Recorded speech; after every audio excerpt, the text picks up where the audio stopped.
David, fa tant de temps que ho ha planificat, i ho ha planificat en tant de temps, que ara se sap cada gest de memòria i obre la porta del cafè a poc, amb la displicència de qui actua maquinalment i només interessat pel propi caviar.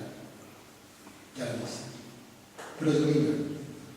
Tanca els narius com va aprendre a fer anys enrere, quan aquella aroma espessa que s'escolava de la sala dels oficials colpejava bestialment les seves percepcions entumides.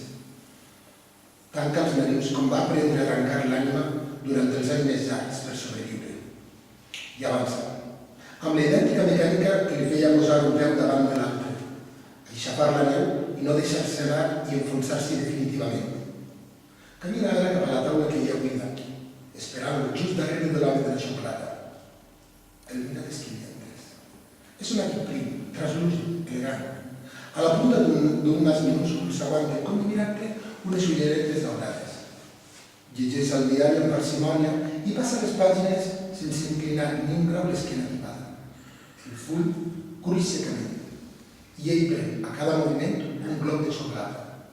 D'un jersei gris sobre les espaldes.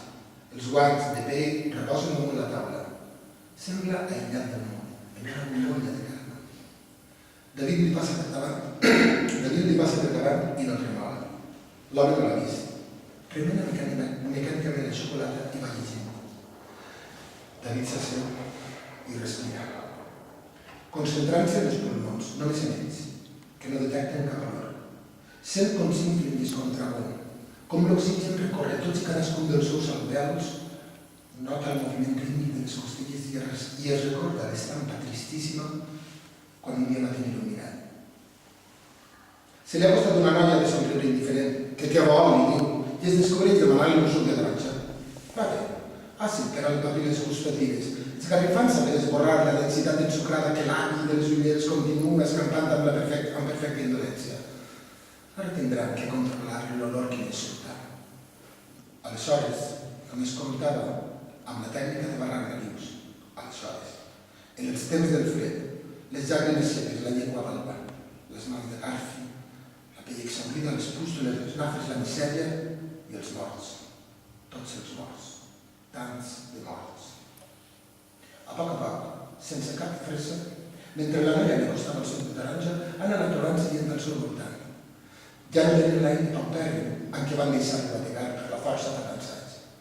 Algun misteri els ha establert la carn i els cabells i les sabates i vesteixen faldilles i barrets i porten guants, alguns immaculats. Una nena d'ulls negríssims s'alça cura el mitjonet amb randa que brilla al garró i es mira a la mare com qui espera que no li detecti la falta. I després, un sospir alleugerida. Avui el gran li fixa la mena de coses que normalment troben tan importants. Només seuen ara i fiten callats. És l'hora de dir. Ho has somiat cadascuna de les teves nits des d'aquell 27 de gener gelat i estret. Alça que finalment és l'hora, el lloc i el moment. Ho fa. En dues passes se'n té davant. Les guarda en un palfre. L'home no mira. David inspira i bandeja el cos. Agafa la cadira i sense badar-lo s'asseu.